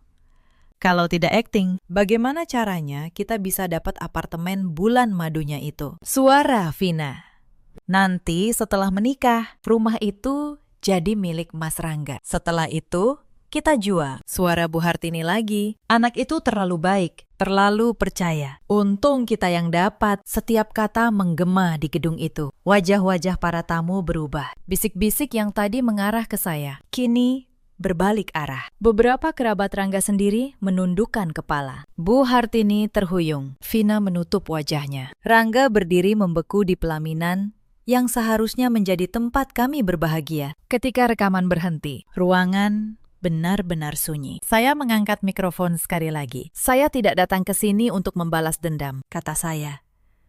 Saya datang untuk satu hal saja, supaya kalian semua tahu bahwa saya tidak gila. Dan saya tidak lari karena takut. Saya berhenti karena saya mendengar kebenaran. Itu saja. Saya menatap Bu Hartini.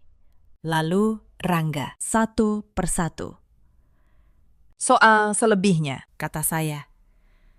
Biarkan hukum yang bicara. Pengacara saya akan menghubungi kalian. Selamat siang.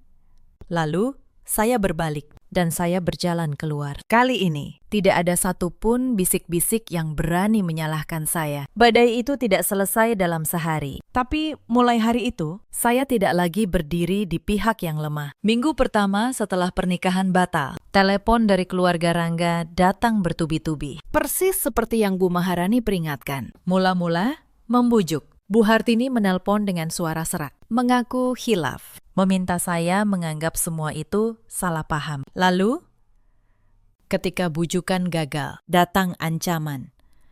Mereka bilang akan melaporkan saya, akan menyebar foto-foto saya, akan menghancurkan reputasi saya di kantor. Tapi, saya tidak menjawab satupun. Semua diarahkan ke Bu Maharani. Dan setiap ancaman yang mereka kirim justru menjadi bukti tambahan di map yang semakin tebal. Pada minggu kedua, Bu Maharani mengirimkan somasi resmi. Isinya dua hal. Pertama, penagihan kembali dana 233 juta rupiah yang dipinjam keluarga Rangga selama 5 tahun, lengkap dengan 14 bukti transfer dan tanggalnya. Kedua, tuntutan agar seluruh kewajiban kredit 400 juta dialihkan kepada pihak yang sebenarnya menggunakan dana itu, dan agar sertifikat rumah ibu saya dibebaskan dari status jaminan. Bu Hartini, yang sebelumnya dengan percaya diri menyangkal tahu soal kredit, kini terjebak oleh kata-katanya sendiri. Penyangkalan itu yang terekam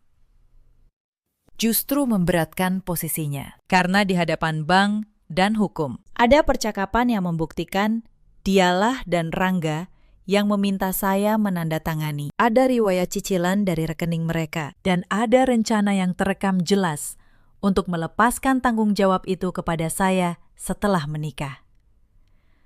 Pengacara keluarga Rangga, yang akhirnya mereka sewa, dengan cepat memahami bahwa posisi kliennya sangat lemah. Maju ke pengadilan berarti membuka semua rekaman dan dokumen itu ke publik, dan itu hanya akan menghancurkan nama keluarga Rangga lebih jauh. Maka mereka memilih berdamai. Dalam pertemuan mediasi, untuk pertama kalinya sejak hari itu, saya bertemu mereka secara langsung. Bu Hartini tidak lagi tertawa puas. Wajahnya tua dan lelah. Rangga duduk dengan kepala tertunduk, tidak berani menatap saya sama sekali. Vina tidak datang. Hasil kesepakatannya, saya terima dengan tenang. Keluarga Rangga mengembalikan 233 juta rupiah, dicicil dalam jangka waktu yang disepakati, dengan jaminan yang sah secara hukum. Seluruh kewajiban kredit 400 juta dialihkan ke Rangga dan ibunya, dan sertifikat rumah ibu saya dibebaskan. Apartemen Pondok Indah, yang dari awal memang atas nama saya, dan dibeli dengan uang saya, tetap sepenuhnya milik saya. Saya tidak menuntut lebih dari yang menjadi hak saya. Saya tidak ingin menghancurkan mereka. Saya hanya ingin mengambil kembali apa yang mereka coba renggut. Ketika dokumen perdamaian ditandatangani, Rangga sempat mengangkat wajahnya. "Nina," katanya pelan, "maaf, Saya menatapnya sebentar. Lalu, saya menjawab, "Saya sudah memaafkan kalian, Rangga. Bukan untuk kalian, tapi untuk diri saya sendiri. Supaya saya bisa melanjutkan hidup tanpa membawa beban kalian." Saya berdiri, mengambil map saya, dan keluar dari ruangan itu. Untuk terakhir kalinya, beberapa bulan kemudian, kabar tentang keluarga itu sampai juga ke telinga saya, tanpa saya cari. Usaha yang dulu mereka rencanakan dengan uang saya tidak pernah berjalan. Beban cicilan kredit 400 juta kini sepenuhnya di pundak mereka. Rangga, kata orang, semakin sering bertengkar dengan ibunya, saling menyalahkan atas rencana yang gagal. Rina, yang dulu bermimpi menjadi perempuan mandiri dengan meniru saya, kini sibuk mencari sosok lain untuk ditumpangi. Saya tidak merasa senang mendengarnya, tapi saya juga tidak merasa bersalah. Itu bukan karma yang saya kirimkan. Itu hanya buah dari benih yang mereka tanam sendiri. Hidup saya setelah itu tidak langsung menjadi cerah. Tidak ada perayaan, tidak ada kembang api. Yang ada hanyalah hari-hari yang perlahan kembali menjadi milik saya sendiri. Beberapa hari setelah mediasi, saya kembali ke kantor. Rekan-rekan tahu pernikahan saya batal, tapi tidak ada yang tahu seluruh ceritanya. Pak Dirga, sahabat saya di tim audit, satu-satunya yang saya percaya, hanya menepuk bahu saya dan berkata, "Selamat datang kembali. Angka-angka di sini merindukanmu." Saya tersenyum. Untuk pertama kalinya dalam berhari-hari. Senyum itu bukan senyum yang dipaksakan. Saya kembali tenggelam dalam pekerjaan, bukan untuk melarikan diri. Tapi karena di sanalah saya menemukan kembali siapa diri saya. Bukan calon menantu siapa-siapa, bukan korban siapa-siapa. Hanya seorang perempuan yang pandai membaca angka. Dan kali ini, membaca dengan benar angka hidupnya sendiri. Sore itu, saya menerima email konfirmasi resmi tentang kenaikan jabatan saya. Tidak ada kemeriahan, hanya pemberitahuan singkat beserta tanggung jawab baru. Saya membacanya dengan saksama, lalu mengangguk sendirian. Inilah hasil dari hari-hari ketika saya memilih untuk berdiri tegak. Justru di saat segalanya hampir hancur, apartemen Pondok Indah itu yang dulu menjadi pusat dari seluruh rencana mereka, akhirnya saya sewakan. Saya tidak ingin tinggal di tempat yang dibangun di atas kepalsuan. Uang sewanya saya tabung untuk hal-hal yang benar-benar saya inginkan. Sertifikat rumah ibu di Bintaro yang sempat menjadi jaminan, kini kembali bersih di tangan saya. Setiap kali saya memegangnya, saya teringat pesan ibu. Suatu siang, saya mampir ke pasar dekat rumah untuk membeli sayur dan ikan. Penjual langganan bertanya, "Hari ini masak apa, Bu?" "Sayur asem dan ikan goreng," kata saya sambil tersenyum. "Sendirian kok repot-repot masak begitu?" Saya berpikir sejenak. Lalu saya menjawab, "Karena saya mau makan enak." Penjual itu tertawa. Tapi bagi saya, itu jawaban yang paling jujur. Tidak perlu alasan yang mulia. Saya repot memasak, hanya karena saya pantas diperlakukan dengan baik. Bahkan oleh diri saya sendiri. Malam harinya, saya menziarahi makam ibu. Langit mulai gelap, angin bertiup sepoi-sepoi. Saya meletakkan seikat bunga krisan putih dan berdiri sangat lama di depan pusara itu. "Bu," kata saya pelan. "Nina tidak jadi menikah, tapi Nina sudah hidup dengan benar. Tidak ada air mata, tidak ada penyesalan, hanya ketenangan. Saya tahu, jika ibu masih ada, beliau akan mengangguk. Karena dulu beliaulah yang menyulam kardigan itu. Beliaulah yang menitipkan pesan agar saya tidak pernah mengecilkan diri. Dan tanpa kardigan itu, mungkin saya tidak akan pernah memutar mobil di malam sebelum hari pernikahan. Mungkin saya tidak akan pernah mendengar kebenaran. Ada hal-hal yang kelihatannya seperti kehilangan, ternyata adalah penyelamatan. Dalam perjalanan pulang, saya berhenti sejenak memikirkan itu. Kardigan rajutan tangan ibu, yang dulu hampir saya tinggalkan. Andai malam itu saya tidak kembali, mungkin cerita ini akan berbelok ke arah yang sama sekali berbeda. Mungkin sekarang saya sudah menjadi istri Rangga, sudah kehilangan apartemen, sudah menanggung utang 400 juta seumur hidup, dan masih percaya bahwa semua itu adalah cinta. Memikirkannya, saya tersenyum tipis. Sesampainya di rumah, saya membuka lemari. mengambil kardigan itu dan mengenakannya. Jahitannya masih sedikit canggung, warnanya masih lembut. Saya berdiri di depan cermin, menatap perempuan di dalamnya. Bukan lagi gadis yang menunggu untuk dipilih menjadi menantu. Bukan juga orang yang baru saja keluar dari sebuah tragedi. Hanya diri saya, utuh dan cukup. Ada satu hal yang sering saya pikirkan setelah semua itu berlalu. Bukan tentang kemarahan, tapi tentang betapa banyaknya tanda yang dulu saya abaikan selama 5 tahun. Sebenarnya bukan tidak ada peringatan. Ada. Hanya saja saya memilih untuk tidak melihatnya. Karena saya terlalu ingin percaya. Saya ingat. Dulu, setiap kali saya mentransfer uang, Rangga selalu cepat-cepat mengalihkan pembicaraan. Tidak pernah benar-benar berterima kasih. Tidak pernah menyebut soal mengembalikan. Saya pikir itu karena kami keluarga. Dan keluarga tidak menghitung uang. Padahal, justru karena mereka menghitung saya sebagai aset. Saya ingat, Bu Hartini selalu bertanya detail tentang tabungan ibu saya. Berapa peninggalannya? Di bank mana? Apakah ada properti lain? Dulu saya pikir itu perhatian seorang calon mertua. Sekarang saya tahu, itu adalah seorang pemain yang sedang menghitung kartu lawannya. Saya ingat, saat menandatangani kredit 400 juta itu, ada satu detik di mana hati saya ragu. Tangan saya sempat berhenti di atas kertas. Tapi Rangga tersenyum, memeluk saya. Berkata, percaya sama aku. Dong. Dan saya menyingkirkan keraguan itu. Saya pikir mencintai berarti mempercayai tanpa syarat. Sekarang saya paham. Mempercayai tanpa syarat bukanlah cinta. Itu hanya menyerahkan diri tanpa perlindungan. Yang menyelamatkan saya pada akhirnya bukan kepintaran. Bukan juga keberuntungan. Yang menyelamatkan saya adalah kebiasaan kecil yang sudah tertanam dalam pekerjaan saya bertahun-tahun. Saya tidak pernah membuang bukti transfer. Saya selalu menyimpan tangkapan layar percakapan penting. Saya mencatat setiap tanggal. Bukan karena saya curiga pada Rangga, tapi karena begitulah cara seorang akuntan hidup. Dan kebiasaan itu, yang dulu sering ditertawakan teman-teman sebagai terlalu kaku, ternyata menjadi tameng yang menyelamatkan seluruh hidup saya. Bu Maharani pernah berkata kepada saya di salah satu sore ketika kami menutup berkas terakhir, "Nina, banyak perempuan yang mengalami hal serupa denganmu. Bedanya,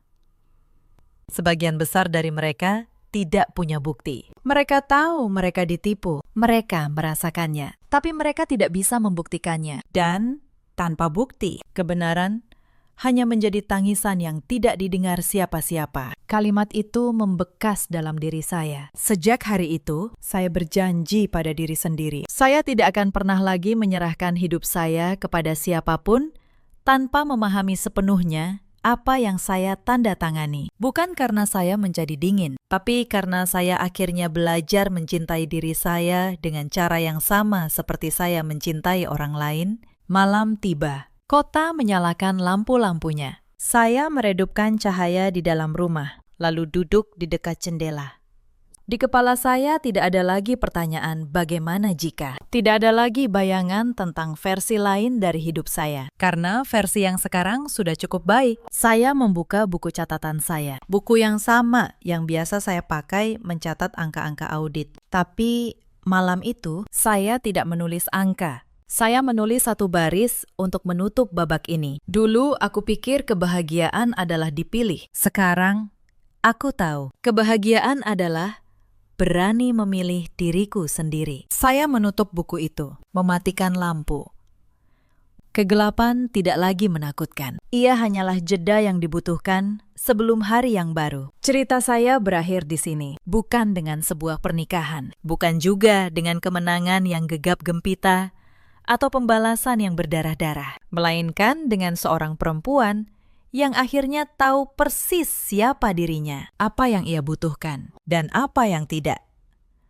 Cerita ini mengajarkan satu hal yang sederhana, tapi sering kita lupakan. Cinta saja tidak akan pernah cukup jika di dalamnya tidak ada kejujuran, tidak ada rasa hormat, dan tidak ada transparansi. Jangan pernah, karena takut kesepian, takut usia bertambah, atau takut omongan orang. Lalu kita melangkah ke dalam kehidupan yang sejak awal sudah menuntut kita untuk menukar harga diri. Ada banyak perempuan di luar sana yang pernah berada di posisi saya dulu. Berdiri di ambang pernikahan dengan firasat yang mengganjal di dada, tapi memilih untuk diam karena tidak ingin merusak suasana. Mereka berpikir, mungkin saya yang terlalu sensitif, mungkin saya yang berlebihan. Kepada mereka, saya ingin berkata, dengarkan firasat itu. Firasat seringkali adalah penjumlahan dari banyak tanda kecil yang sudah dilihat oleh hati kita, jauh sebelum kepala kita mau mengakuinya. Ada juga banyak laki-laki di luar sana seperti Rangga. Bukan orang jahat yang kasar, tapi orang yang memilih diam, yang membiarkan orang yang katanya ia cintai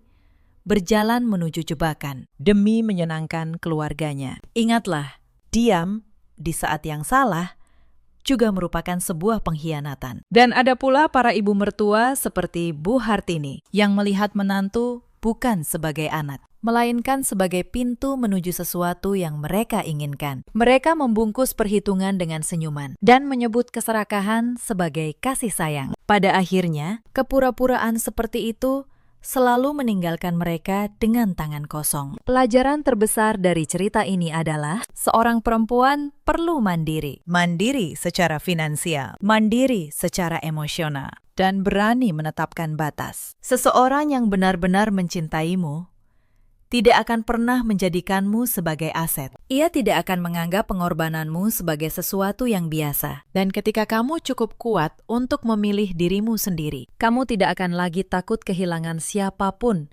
yang memang tidak pantas untuk kamu pertahankan. Dalam hidup, kita selalu punya pilihan. Kadang, berhenti tepat waktu bukanlah sebuah kegagalan. Justru itu adalah langkah maju yang paling penting yang pernah kita ambil. Membatalkan sesuatu yang salah bukanlah kekalahan. Kekalahan yang sesungguhnya adalah melangkah ke dalam kehidupan di mana sejak awal kamu sudah harus mengecilkan dirimu agar muat di sana. Jika kamu sedang berada di depan sebuah keputusan besar dalam hidupmu, berhentilah sejenak. Dengarkan suara hatimu. Periksa kembali angka-angkanya kalau perlu. Karena kadang hal yang paling berani bukanlah terus melangkah maju, melainkan keberanian untuk berkata cukup. Terima kasih sudah menemani saya sampai akhir cerita ini. Jika kisah ini menyentuh hati Anda atau mengingatkan Anda pada seseorang, ceritakan pengalaman Anda di kolom komentar. Mungkin cerita Anda akan menjadi kardigan bagi perempuan lain di luar sana yang sedang berdiri di depan pintu dengan jari melayang di atas tombol bel. Sampai jumpa di cerita berikutnya.